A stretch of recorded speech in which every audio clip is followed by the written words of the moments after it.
একটা বাস্তব সত্যি কথা কি জানো, তোমার গার্লফ্রেন্ড তাকে দেখতে আসা বিয়ের পাত্রকে ততদিনই ফিরিয়ে দিবে যতদিন সে তোমার থেকে ভালো কাউকে না পাবে।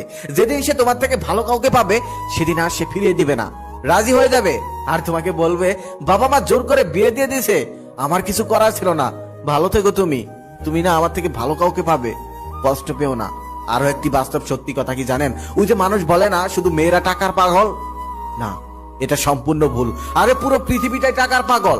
টাকা না থাকলে বাবা মাও ভালোবাসে না। হ্যাঁ তুমি ঠিকই শুনেছ, টাকা না থাকলে বাবা মাও ভালোবাসে না। তোমরা দুই ভাই, এক ভাই অনেক ভালো একটি চাকরি করে, তুমি বেকার, তুমি খেয়াল করে দেখবে তোমার বাবা মা ওই চাকরিজীবী ভাইকে যতটা ভালোবাসবে তোমাকে ততটা ভালোবাসবে না, এটাই বাস্তব। তাই একটা কথা খুব ভালোভাবে মাথায় রাখো, প্রেম নয় কেরিয়ার গড়ো। প্রেমের পিছনে ঘুরে তুমি প্রেম পাবে না। দেখেছো কখনো প্রেমের পিছনে ঘুরে কেউ প্রেম পেয়েছে?